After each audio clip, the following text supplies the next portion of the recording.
সবার আগে লাশটাকে দেখেছে? আমি দেখেছিলাম স্যার, বিল্ডিং এ পেপার দিয়ে ফিরছিলাম, মনে হলো কিছু গন্ডগোল আছে, কাছে গিয়ে দেখি একটা মানুষ আছে ভেতরে। হ্যাঁ স্যার, আমি তো মর্নিং ওয়াকের জন্য বেরিয়েছিলাম, ওর কথাতে এখানে আসি।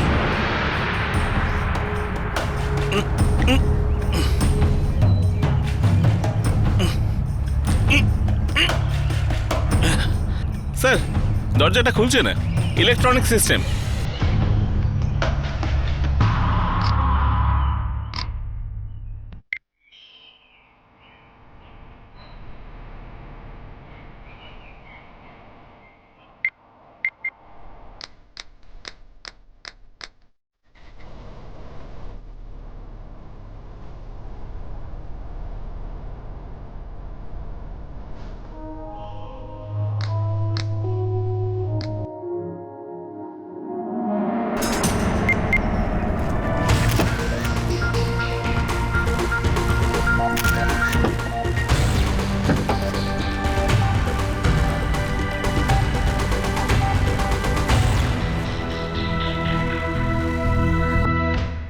স্যার, এ তো মারা গেছে।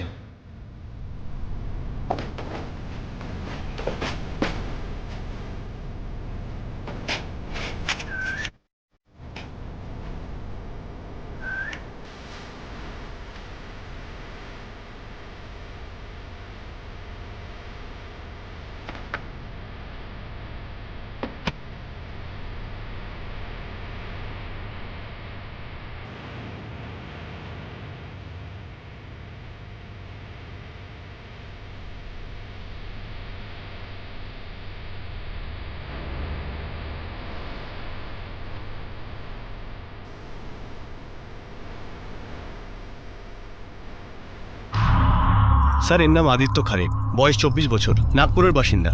এর কাছ থেকে এই পার্টস আর মোবাইলটা পাওয়া গেছে, কিন্তু মোবাইলটা লকড আছে আর পাসওয়ার্ড ছাড়া খুলবে না। স্যার, এই গাড়িটা সোসাইটির কারণ নয় স্যার। আমি আশেপাশের ওয়াচম্যান, ধোপা সবাইকে জিজ্ঞেস করেছি, এই গাড়িটা আগে কেউ কখনো দেখেনি। আর লাইসেন্সে নাগপুরের অ্যাড্রেস।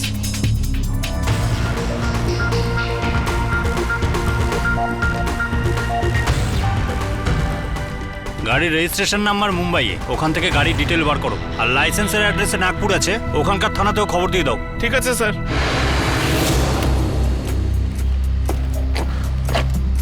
ব্যাগটা তো কোনো দোকানের মনে হচ্ছে। মহাদেব স্টোর্স। স্যার, হতে পারে এই ব্যাগটা গাড়িতেই পড়েছিল আর খুনিরা আদিত্যকে সাফোকেট করার জন্য এটা ব্যবহার করেছিল। হতে পারে।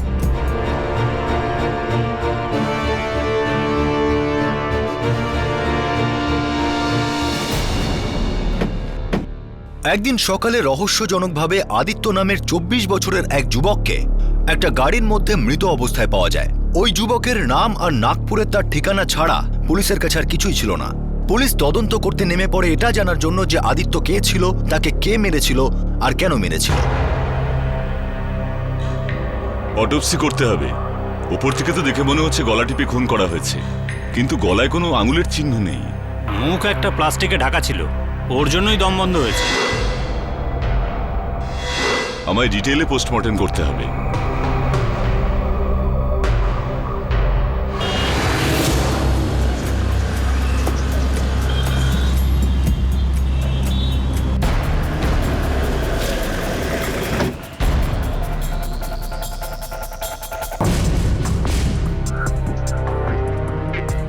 স্যার, এই ছেলেটার নামটা তো জানি না, কিন্তু এখানে যাতায়াত করতো, অনেকবার বাড়ি থেকে অর্ডার করেছিল।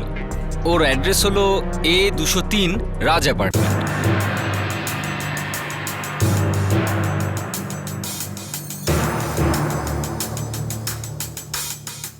মনে হচ্ছে ওকে গলা টিপে মারা হয়েছে।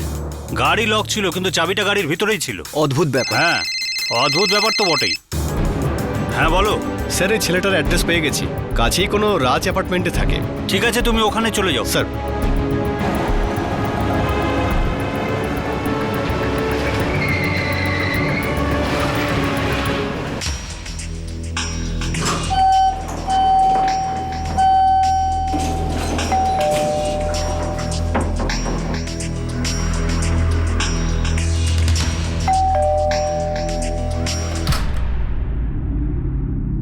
হ্যাঁ আদিত্য কি এখানেই থাকে?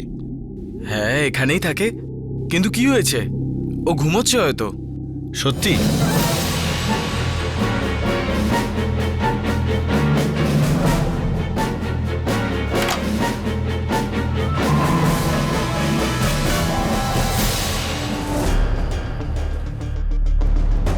Sir, 1 minute. আদিত্য,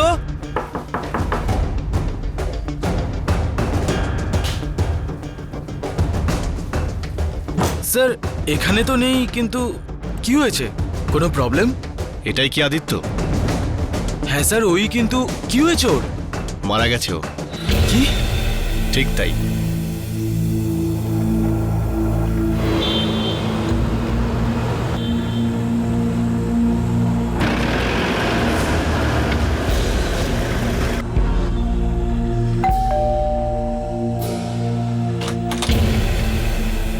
এটা আদিত্যর বাড়ি? হ্যাঁ, ও আমার ছেলে। কি হয়েছে?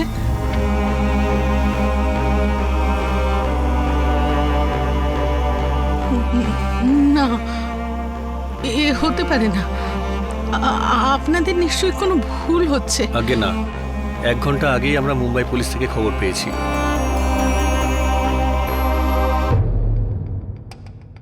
স্যার, আদিত্য আমার মতন সফটওয়্যার ইঞ্জিনিয়ার ছিল। ও একটা প্রাইভেট কোম্পানিতে কাজ করত। আমরা স্যার এই ফ্ল্যাটটা শেয়ার করে থাকতাম।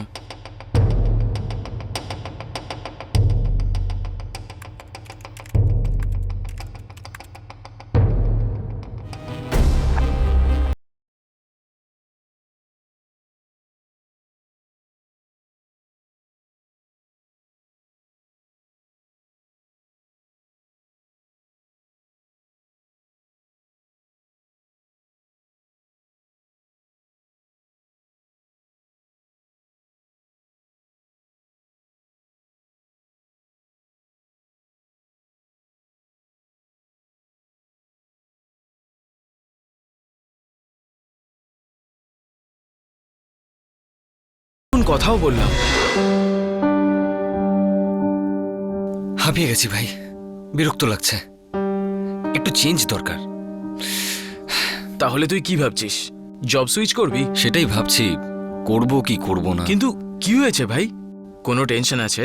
না ভাই, লাইফের কয়েকটা গোল সেট করতে হবে, নাহলে এভাবেই চলতে থাকবে, এভাবেই ফ্রাস্ট্রেশন বাড়তে থাকবে।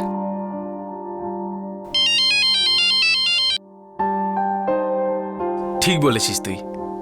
আচ্ছা শোন, কাজলের ফোন আসছে, কাল কথা বলছি। Good night. Good night. হ্যাঁ কাজল।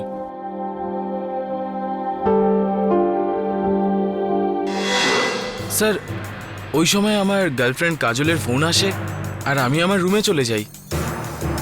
আমরা ওই এই আধা ঘন্টা মতন কথা বলেছি স্যার, আর আমি ঘুমিয়ে পড়লাম। তারপর কখনো ঘর থেকে বাইরে গেল, কি হলো আমি সত্যিই কিছু জানি না ও স্যার। কি কোনো কিছু নিয়ে চিন্তিত ছিল?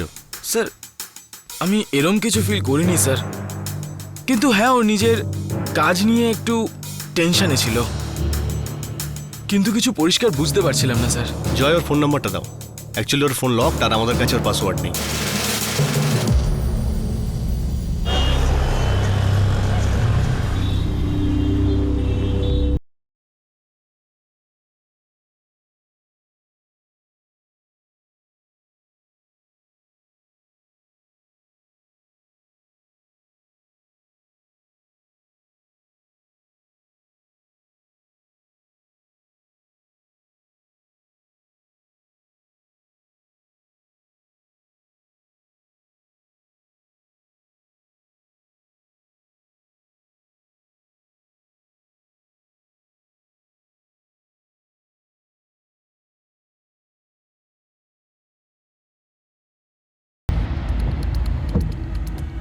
হ্যাঁ রে, আদিত্য কি তোকে কিছু বলেছে?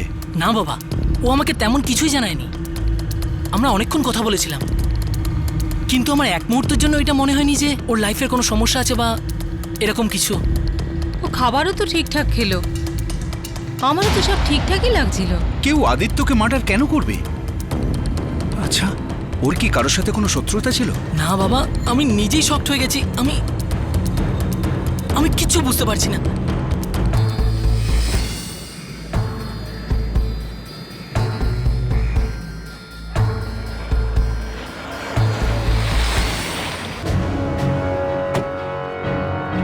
স্যার, ওই আদিত্যর মোবাইল নাম্বার পাওয়া গেছে। ওর ফোন রেকর্ডসের ডিটেলস চেয়ে পাঠিয়েছি। ওর বাবা মা? ওরা নাগপুর থেকে ফ্লাইট ধরে আসছে, সন্ধ্যাবেলা পৌঁছে যাবে। আদিত্যর কাজিন মিলিন্দ আর ওর বাবা মা এক্ষুনি পৌঁছে যাবে। কাল রাতে স্যার আদিত্য ওদের ওখানেই ছিল। গাড়িটা কার নামে রয়েছে? স্যার এই গাড়িটা আদিত্যর নামেই আছে, আরটিও থেকে জানা গেছে। স্যার, গাড়ির উইন্ডো বা আশেপাশের কোনো জিনিস খোলা নেই, যাতে গাড়ি বন্ধ করে চাবিটা ভেতরে দেওয়া হয়েছে বোঝা যায়। ছেলেটার ওয়ালেট আর মোবাইল ওর কাছেই ছিল, মানে চুরির কেস একদমই নয়। আর ধস্তাধস্তির কোনো চিহ্ন নেই, যেমন আপনি বললেন ওর পাটা বাঁধা ছিল আর হাতটা সিট বেল্টের পেছনে আটকানো ছিল, বাঁধা ছিল না।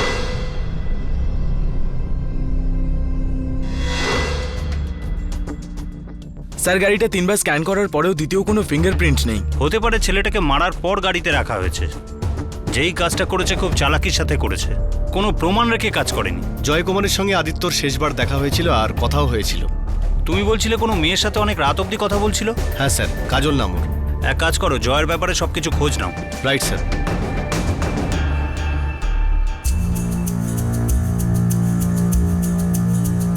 কাল রাতে আমরা একসাথে খাবার খেয়েছিলাম। আদিত্য কি তোমায় কিছু বলেছিল যে ও কোনো ব্যাপার নিয়ে চিন্তায় আছে বা ভয় পাচ্ছে বা আর কিছু? না, ও তো সেরকম কিছুই বলেনি। গরম রুটি খেয়ে নে। আরে আদিত্য, মাত্র 2 বছর হয়েছে তুই কাজ শুরু করেছিস। তুই একজন ইঞ্জিনিয়ার, পুরো ক্যারিয়ারটা তোর সামনে পড়ে আছে। টেনশন করিস না, খেয়ে নে বাবা। কিন্তু বাবা ও ঠিক কথাই বলেছে। আজকালকার দিনে আমাদের লাইফের গোল আগে থেকেই ঠিক করে রাখা উচিত। কি ঠিক বলছি তো? সময়ের সাথে সাথে এগিয়ে যাওয়াটাও কিন্তু দরকার। কে জানে ভগবান তোর জন্য কোথায় কি রেখে দিয়েছেন। এভাবে লক্ষ্য আর জেদের পিছনে দৌড়দৌড়ি করে সবকিছু পাওয়া যায় না বাবা। তুমি একদম ঠিকই বলেছো কাকিমা। আদিত্য, আদিত্য আমার বড়দার ছেলে। ও আমাদের বাড়িতে প্রায়ই আসা যাওয়া করতো। কাল রাত ডিনার করার পরে আমরা দুজন আমার ঘরে প্রায় 1.5 ঘন্টা মতন কথা বলি। আদিত্য, এই নে কফি। থ্যাঙ্কস। কি হয়েছে? কি এত ভাবনা চিন্তা করছিস? কিছু না ভাই, এমনিই ভাবছিলাম আর কি। জীবনে অনেক কিছু নিয়ে ভাবতে হয়, অনেক সিদ্ধান্ত নিতে হয়। কথাটা তো তুই ঠিকই বলেছিস, কিন্তু তুই কি ভাবছিস সেটা তো আমাকে বললি না। একটু খুলে বলবি? আসলে কি, আমাদের জীবনে কখনো কখনো কয়েকটা জিনিস খুব ভালো লাগে, ভীষণ এক্সাইটিং লাগে, খুব এনরিচিং লাগে, কিন্তু সেগুলো কখনো কখনো স্থায়ী হয় না, শেষ হয়ে যায়। তখন আমাদের মনে হয় যে যেমন আমরা এক্সপেক্ট করেছিলাম সেরকম হয় না, আর আমরা কিছু বুঝতে পারি না। তারপর আমরা যা করি, আমরা সেই স্মৃতিটাকে বয়ে বেড়াই, কিন্তু কোথাও না কোথাও একটা খটকা লেগেই থাকে যে যেটা ভেবেছি সেটা হলো না। আর সেটা ভোলানোর জন্য আমরা জীবনে নতুন গোলস, নতুন টার্গেট সেট করার কথা ভাবতে শুরু করি। কি ব্যাপার বলতো, হঠাৎ করে তুই এত ফিলোসফি ছাড়ছিস কেন? কোথাও প্রেম টেম করে ঝাড় খাসনি তো ভাই?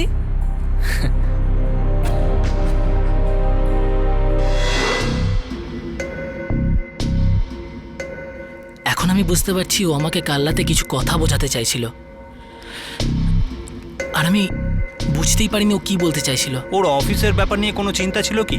চিন্তা জানি না স্যার, কিন্তু আমার তো মনে হচ্ছে না এরকম কিছু হয়েছে। অফিসে এমন কি হতে পারে যাতে ওকে কেউ মেরে ফেলতে পারে? স্যার, আদিত্যর কোনোদিন কারোর সাথে লড়াই ঝগড়া হতো না। ও এরকম ধরনের ছেলেই ছিল না। ও খুবই সোজাসাপটা আর শান্ত ছেলে ছিল। কেউ ওকে এইভাবে মারার কথা কিভাবে ভাবতে পারে স্যার?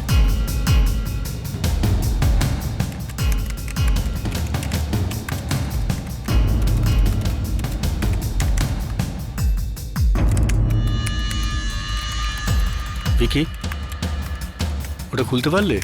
একটু কি এগিয়েছে? না স্যার, ও একজন সফটওয়্যার ইঞ্জিনিয়ার ছিল। ও নিজের ল্যাপটপকে খুব গোপন রেখেছে। স্যার 1 ঘন্টার মধ্যে আদিত্যর ফোন রেকর্ডস পাওয়া যাবে, কিন্তু এখন অবধি না ওর ল্যাপটপ খোলা গেছে না ওর মোবাইল। স্যার, আমি বুঝতে পারছি না আপনি আমাকে কেন সন্দেহ করছেন। আমি আপনাকে সত্যি বলছি, আদিত্য 1:30টা পর্যন্ত আমার সাথে ছিল। আমি শুতে চলে গেলাম, আর ও কখন ঘর থেকে বেরোলো আমি কিচ্ছু জানি না স্যার, সত্যি বলছি। জয়, আচ্ছা তোমার গার্লফ্রেন্ডের নাম কাজল, তাই না? হ্যাঁ স্যার। আদিত্য চিনতো ওকে? স্যার, ও জানতো আমার একটা গার্লফ্রেন্ড আছে। কখনো দেখা করেছিল কি? স্যার, ও কাজলকে একবার দেখেছিল। আদিত্যর কোনো গার্লফ্রেন্ড ছিল তুমি জানো? হ্যাঁ স্যার, ও একবার বলেছিল ওর একটা গার্লফ্রেন্ড আছে। নাম কি ওর? নীনা। তুমি মেয়েটিকে কখনো দেখেছো? না স্যার, আদিত্য একবার বলেছিল ওর কথা, ব্যাস। এদের মধ্যে থেকে কারো গার্লফ্রেন্ডের কি এই মার্ডারের সঙ্গে কোনো যোগাযোগ ছিল? জয়ের গার্লফ্রেন্ড ছিল কাজল, আর জয়ের কথা অনুযায়ী আদিত্য তার গার্লফ্রেন্ড নিনার ব্যাপারে ওকে বলেছিল, কিন্তু কখনো ওর সাথে দেখা করায়নি। আদিত্যর মৃত্যুর রহস্য কি এখানেই কোথাও লুকিয়ে? দেখুন, আপনাদের একটু অপেক্ষা করতে হবে। ডিটেল পোস্টমর্টেম হচ্ছে। আমাদের ছেলেকে কে মারলো? এখন তদন্ত চলছে, খুব তাড়াতাড়ি জানতে পারবেন। আচ্ছা, একটা কথা বলুন, আদিত্য কখনো কোনো নীনা নামের মেয়ের কথা বলেছিল? কে এই নীনা? নীনা? স্যার, আমি কোনো নীনাকে চিনি না। ইনফ্যাক্ট আদিত্যর সাথে আমার একবারই দেখা হয়েছিল। দেখো, আমি জানি জয় মিথ্যে কথা বলছে না। 6 জুন রাত 1:30 থেকে 2:15 পর্যন্ত ও ফোনে তোমার সাথে কথাগুলো বলছিল। স্যার, আমি তো বুঝতেই পারছি না যে এসবের মধ্যে আমাকে কেন টানা হচ্ছে। জয় আর আদিত্যর মধ্যে কোনো শত্রুতা বা তেমন কিছু ছিল? না স্যার, ওরা দুজন ফ্ল্যাটমেট ছিল।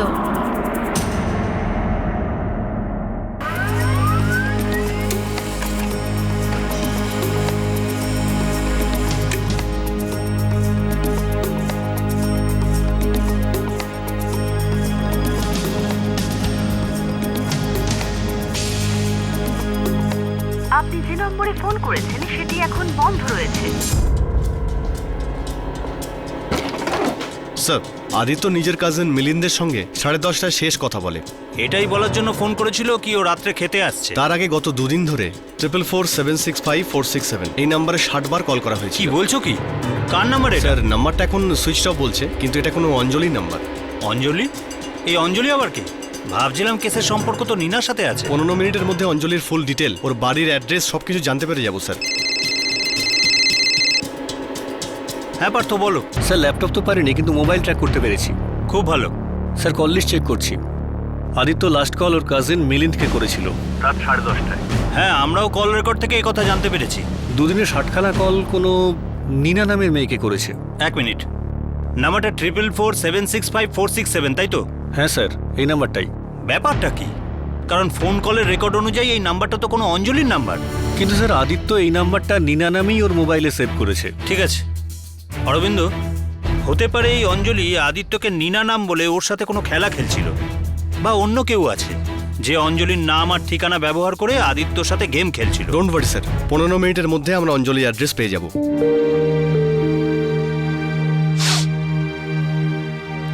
তুমি একটু সামলাও নিজেকে। বাবা, আদিত্য তোমায় কখনো নীনার ব্যাপারে কিছু বলেছিল কি? না জেঠি, আদিত্য আমাকে কোনোদিন কিচ্ছু বলেনি, কিন্তু আমি বিশ্বাসই করতে পারছি না যে ওর সাথে নীনার কোনো সম্পর্ক ছিল, আর হয়তো সেই কারণেই ওকে মার্ডার করা হয়েছে। কেউ কেন মারবে আমার ছেলেকে?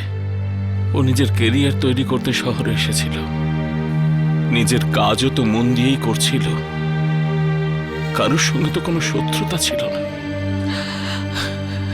কেউ কেন আমার ছেলের প্রাণ নেবে?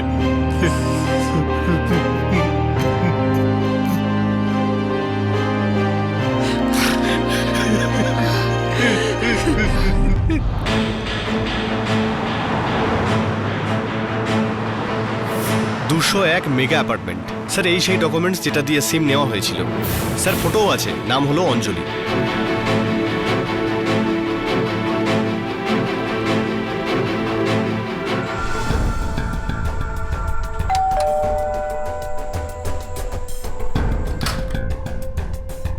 বলুন। অঞ্জলি আছে? ও আমার মেয়ে। কি হয়েছে? কোথায় ও?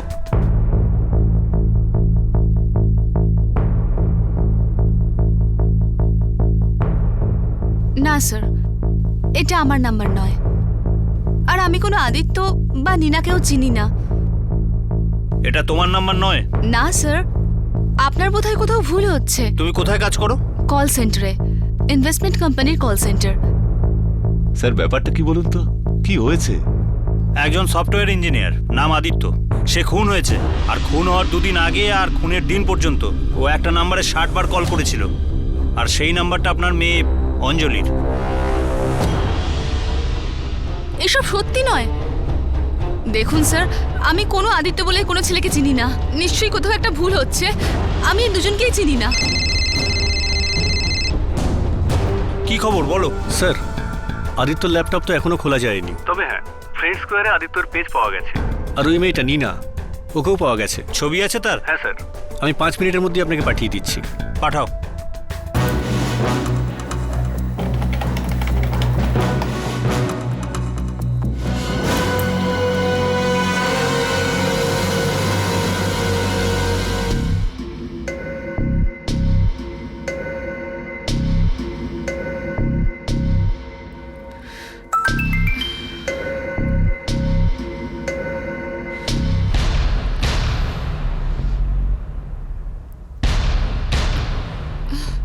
একে চেনো?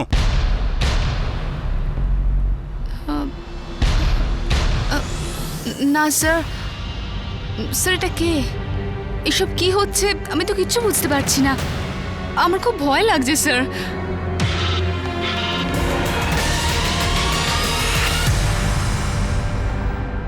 ওই ফোন নাম্বারটা পুলিশকে অঞ্জলি পর্যন্ত নিয়ে যায়। যদিও জয়ের কথা অনুযায়ী আদিত্য তার গার্লফ্রেন্ডের নাম নীনা বলেছিল, আর আদিত্যর মোবাইলেও সেই নাম্বারটা নীনা নামে সেভ করা ছিল, কিন্তু পুলিশ ওই নাম্বারের রেকর্ড অনুযায়ী অঞ্জলির কাছে পৌঁছে যায়। একটা সোশ্যাল নেটওয়ার্কিং সাইট থেকে পুলিশ নীনার ছবি পায়, যেটা সেই অঞ্জলির ছিল না। খেলাটা আসলে কি ছিল? কে খেলেছিল এই খেলাটা? আর আদিত্যর মৃত্যুর রহস্যটা কি ছিল? নীনা বয়স 24 বছর, সফটওয়্যার কোম্পানিতে জব করে। আর এই অঞ্জলি একটা কল সেন্টারে কাজ করে। স্যার, অঞ্জলি গ্র্যাজুয়েটও না। তাহলে নীনাটা কে?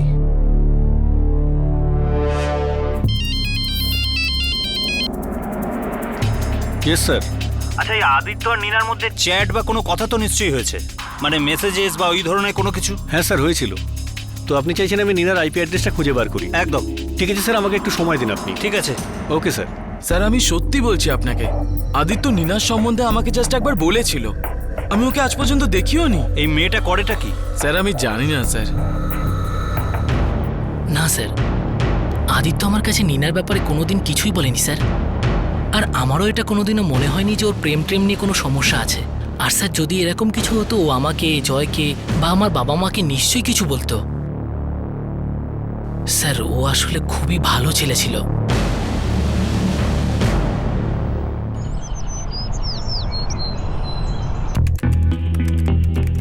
লেগে রয়েছি স্যার, কিন্তু ঘুরে ফিরে একই জায়গায় আটকে যাচ্ছি। ট্রাই করতে থাক, ঠিক খুলে যাবে।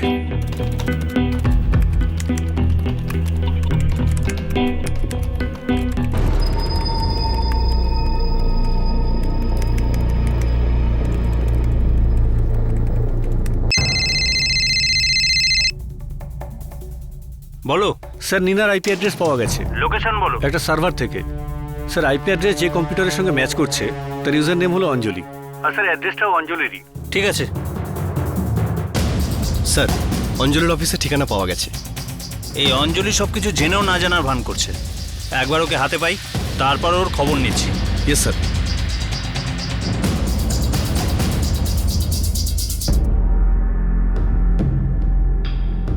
অঞ্জলি, তুই কি জানিস ওই নীনা নামের মেয়েটাকে? মা, তুমি আমাকে সন্দেহ করছো? সেরকম কিছু নয় রে মা, কিন্তু এই নীনা তোরই ছবি, তোরই অ্যাড্রেস ব্যবহার করে সিম কার্ড কেন তুলবে বল? অঞ্জলি, অঞ্জলির টিম লিডারের সাথে দেখা করতে চাই। 1 মিনিট স্যার।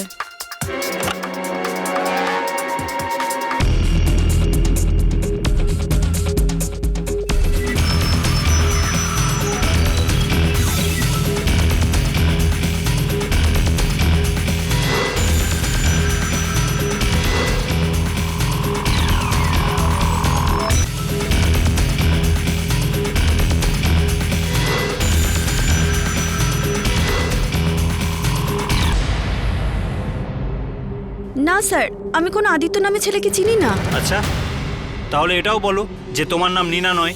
অফকোর্স নট, আমার নাম নীনা নয়, আমার নাম অর্চনা।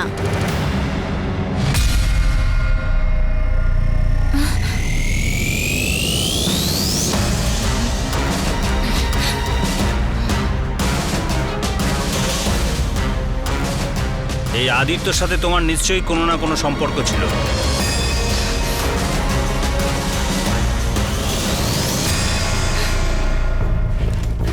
অঞ্জলি, অঞ্জলি কি হয়েছে মা? অঞ্জলি আদিত্যকে চিনতো। তোমার পক্ষে এটাই ভালো হবে সব সত্যি কথা বলে দাও। আর হ্যাঁ, এবার কোনো মিথ্যে কথা বলবে না। মা ব্যাপারটা কি বল না। আমি আদিত্যকে চিনতাম, কিন্তু কখনো দেখা করিনি। তাহলে তুমি ওকে কি করে চিনলে? ওই ইনভেস্টমেন্ট স্কিমের মার্কেটিং এর জন্য ফোন করেছিলাম আমি। ব্যাস এইটুকুই? ও আমার গলার আওয়াজ পছন্দ করত, আমার সাথে কথা বলতে ওর ভালো লাগতো, কিন্তু আমার দিক থেকে কোনো কিছু ছিল না sir.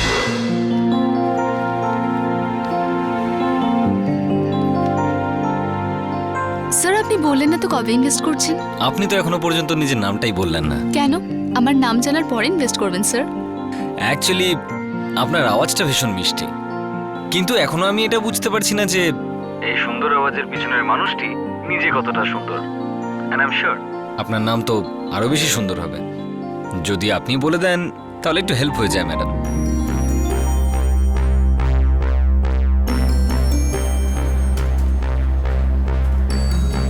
Neena. Neena, that's nice name. এবার আপনি ইনভেস্ট করবেন তো স্যার? হ্যাঁ, আপনি কি দেখা করবেন? স্যার এবার একটু বাড়াবাড়ি হচ্ছে, এটা আমার জব প্রোফাইল নয়। হতে পারে আপনি যা ভাবেননি তার থেকেও বেশি কিছু হতে পারে। আমি তো নিজের কাজ করছিলাম স্যার, আমি কি জানতাম এইসব হবে। তুমি ওকে নিজের আসল নামটা কেন বলনি? আমি আমার নিজের নামটা বলতে চাইনি। নামটা ভুল বললে আর মোবাইল নাম্বারটা আসল দিয়ে দিলে। জানি না স্যার কিভাবে জড়িয়ে পড়লাম, আমারও ওর সাথে কথা বলতে ভালো লাগতো। তারপরেও তুমি ওকে নিজের কলিগ অর্চনার ছবি দিয়ে ঠকালে। ও ফ্রেন্ড স্কোয়ারে বন্ধু হওয়ার জন্য জোর করছিল। নীনা এমবিএ, সফটওয়্যার ইঞ্জিনিয়ার, সব মিথ্যে ছিল। স্যার আমি সামনে আসতে চাইনি, এই জন্য অর্চনার ছবি দিয়ে দিই। আমি বিষয়টাকে আর বাড়াতেই চাইনি। তাহলে ব্যাপারটা কত দূর এগিয়েছিল সেটাও বলে দাও। আর বিষয়টা এত দূর এগিয়ে যায় যে কেউ আদিত্যকে প্রাণেই মেরে ফেললো। কে মেরেছে আদিত্যকে? আমি জানি না, আমি তো কখনো ওর সঙ্গে দেখাও করিনি। ও বারবার ফোন করতো, আমাকে বিরক্ত করতে থাকতো। অনেকবার বুঝিয়েছি আমায় ফোন করো না, আমাকে বিরক্ত করো না, শুনতোই না। খুব ভয় পেয়ে গেছিলাম স্যার, খুব ভয় লাগছিল। চলো, তোমার কথা নয় বিশ্বাস করলাম। এবার তুমি বলো, আদিত্য মারা যাওয়ার আগে তোমায় 60 বার কল করেছিল। তোমাদের দুজনের মধ্যে কি কথা হয়েছিল? আর আমাদেরকে কেন মিথ্যে কথা বলেছিলে যে তুমি নীনা আর অর্চনাকে চেনোই না? নিজের ফোন সুইচ অফ করে রেখেছিলে কেন? দেখো, আমার সব কটা প্রশ্নের উত্তর তুমি কিন্তু সঠিক দেবে। আদিত্য প্লিজ আমায় বিরক্ত করো না, আমার ভালো লাগছে না। প্লিজ প্লিজ এবার বন্ধ করো। নীনা প্লিজ প্লিজ আমার কথাটা শোনো। আমি তোমাকে এটুকুই বলতে চাই, আমি তোমার ভীষণ খেয়াল রাখবো, তোমাকে খুব ভালো করে রাখবো আমি। এসব কি কথা বলছো আদিত্য? আমরা একে অপরকে ভালো করে চিনিও না। নীনা, তুমি আমাকে চেনার সুযোগটাই বা কোথায় দিচ্ছ? তুমি তো আমার সঙ্গে দেখা না করে সিদ্ধান্ত নিয়ে নিয়েছো।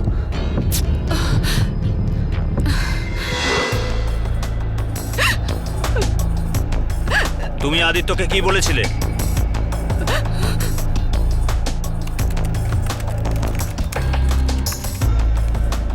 ইয়েস, হয়ে গেছে। ল্যাপটপ খুলে গেছে স্যার। কিছু পাওয়া গেল? হ্যাঁ, আদিত্য নীনাকে 6 জুন সকালে কিছু লিখেছিল, আর তারই কয়েক ঘন্টা পর সকালেও লাশ পাওয়া যায়। খোলেই ফাইলটাকে। 4 মাস ধরে ফোন আর নেটওয়ার্কিং সাইটের মাধ্যমে তোমরা দুজন কন্ট্যাক্টে ছিলে। এটা কখনো হতেই পারে না যে তোমাদের দুজনের কখনো দেখা হয়নি। দেখা করিনি স্যার, আমি দেখা করতে চাইনি। অঞ্জলি, তুমি আদিত্যকে এমন কি বলেছিলে যার জন্য ও টেনশন করছিল? স্যার, আমি বুঝতে পেরে গিয়েছিলাম ওর সাথে জড়িয়ে আমি ভুল করে ফেলেছি। আমি ভয় পেয়ে গিয়েছিলাম যে যেন জিনিসটা না এগোয়। ওকে বলতেই থাকতাম যে আমাকে আর ফোন করো না, আমাকে আর বিরক্ত করো না, কিন্তু ওর কিচ্ছু যায় আসতো না। অঞ্জলি, তোমার সিদ্ধান্তটা কি ছিল? স্যার, আমি ওকে বলেছিলাম আমার বিয়ে ঠিক হয়ে গিয়েছে। আর এটাও মিথ্যে কথা ছিল? হ্যাঁ, কারণ আমার কাছে আর কোনো রাস্তা ছিল না। ওর কাছ থেকে সরে আসার জন্য মিথ্যে বলেছি। কিন্তু স্যার, আমি ওর সাথে কখনো দেখা করিনি, দেখাই করিনি। যখন মারবো কিভাবে?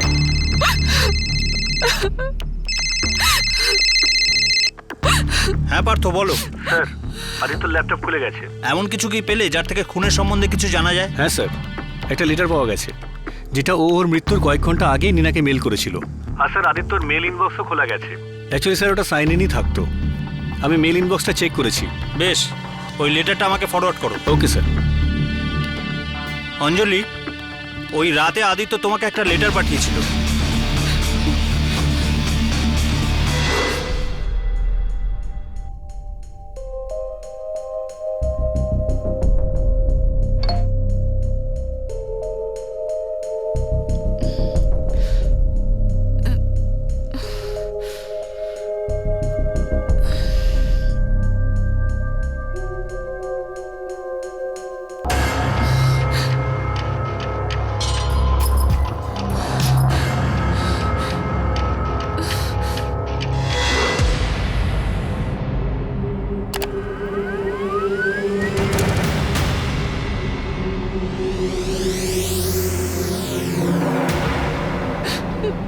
ওই লেটারটা আমাদের হাতে এসে গেছে।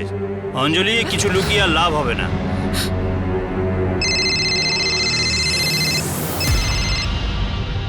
হ্যালো, আমি ডক্টর বলছি। অটোপসি রিপোর্ট এসে গেছে। রিপোর্টে কি আছে? মৃত্যু দম আটকেই হয়েছে, কিন্তু গলা টিপে নয়। আর একটা চমক আছে। সেটা কি? মৃত্যু দম আটকেই হয়েছে, কিন্তু গলা টিপে নয়। আর একটা চমক আছে। সেটা কি? পেটে 30টা আনডাইজেস্টেড পিলস পাওয়া গেছে। ওর লেখার লেটার থেকে ওর উদ্দেশ্যটা জানতে পেরেছি। অটোপসি অনুযায়ী এটা তো মার্ডার কেস মনে হচ্ছে না। ডিয়ার নীনা, আশা করি তুমি পরিতোষের সাথে সারা জীবন সুখে থাকবে। তোমাদের জীবন আনন্দে ভরে উঠুক, যা আমি কখনো পেলাম না। যদি আমি তোমাকে বোঝাতে পারতাম যে আমি তোমাকে বিয়ে করতে চেয়েছিলাম, আমি ব্যাপারটা নিয়ে খুব সিরিয়াস ছিলাম, কিন্তু তুমি আমাকে একটা বারের জন্য সুযোগ দিলে না।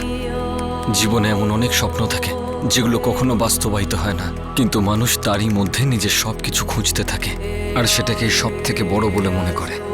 আর যখন সেটা হারিয়ে যায়, জীবনে বেঁচে থাকার কোনো মানেই থাকে না। তোমার সঙ্গে কাটানো কয়েকটা মুহূর্ত আমার কাছে এতটাই দামি যে তোমাকে ছাড়া আমি আমার জীবনে বেঁচে থাকার কথা ভাবতেই পারি না। আমি তোমাকে কতটা ভালোবাসি তুমি তখনই বুঝবে যখন আমি এই পৃথিবী ছেড়ে তোমার থেকে দূরে চলে যাব। যদি তুমি আমাকে একটা সুযোগ দিতে, যদি আমি তোমাকে এটা বলতে পারতাম যে আমি তোমাকে ছাড়া এক মুহূর্তও বাঁচতে পারবো না। Good bye Neena. এ জীবনে তো সম্ভব হলো না, আশা করছি পরের জন্মে হয়তো তুমি আমাকে ভালোবাসবে, আমি তার অপেক্ষা করব।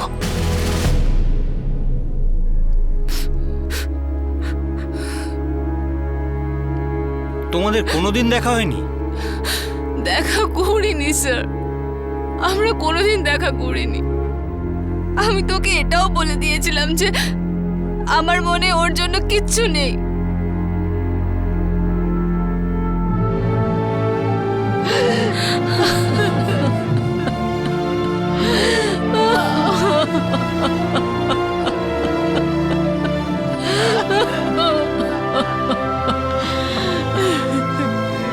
আমরা কোনোদিন ওকে ভালোবাসিনি,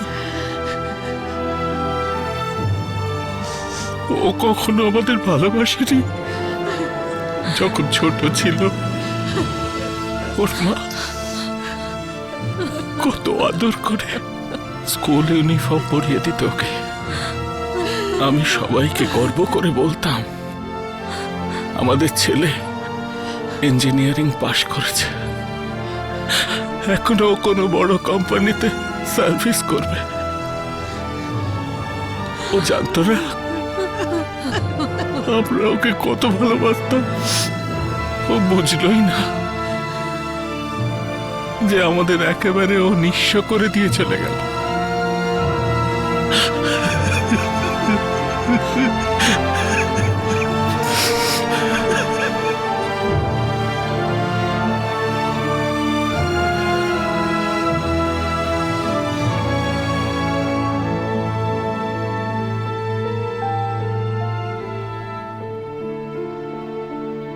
অঞ্জলিকে অ্যাবেটমেন্ট ও সুইসাইড অর্থাৎ আত্মহত্যায় প্ররোচনার জন্য আটক করা হয়েছিল, কিন্তু পরে সেই ধারা সরিয়ে তার বিরুদ্ধে প্রতারণার জন্য 420 ধারায় মামলা হয়। আপাতত সে জামিনে মুক্ত। আদিত্যের বাবা মা, তার বন্ধু, তার কাজিন মিলিন্দ এখনো পর্যন্ত কষ্ট পাচ্ছে যে আদিত্য কেন এরকম পদক্ষেপ নিল। যদি এদের মধ্যে কারো সঙ্গেও আদিত্য নিজের সমস্যার কথাটা প্রাণ খুলে বলতে পারত, তাহলে পরিস্থিতি হয়তো অন্যরকম হতো। হয়তো যেটা হয়েছে তা আটকানো যেত। আদিত্য ভালোবাসার জন্য নিজের প্রাণ দিল, সেই ভালোবাসার জন্য যার সাথে কখনো তার দেখা হয়নি। যখন একটা মানুষ নিজেই নিজের জীবন শেষ করে ফেলে তখন তার জন্য কাকে দোষ দেওয়া যায়, কার বিরুদ্ধে অভিযোগ করা যায়? ভালোবাসা, ডিপ্রেশন, ফ্রাস্ট্রেশন নাকি অন্য কারোর উপর? যখন কেউ নিজেই নিজের প্রাণ নিয়ে নেয় তখন সে নিজের অজান্তেই অনেকগুলো জীবন নষ্ট করে দেয়। সে কি এরকম ভাবে যে জীবন শেষ করে দিলে সব কষ্ট, সমস্ত অসুবিধা শেষ হয়ে যাবে? কেন নিজের দুঃখ, নিজের কষ্ট নিজের পরিবারের সঙ্গে, বন্ধুদের সঙ্গে বা প্রফেশনাল কাউন্সিলরের সঙ্গে কেউ শেয়ার করে না? কেন কষ্ট পেতে থাকে? কেন নিজেকে কষ্ট দিতে থাকে? কেন নিজেকে শেষ করে ফেলে? যেখানে আমাদের কাছে এরকম অনেক মানুষ আছেন যারা আমাদের খুব ভালোবাসে। আপনাদের সাথে আবার দেখা হবে ক্রাইম পেট্রোল ডেস্ক থেকে আরও একটা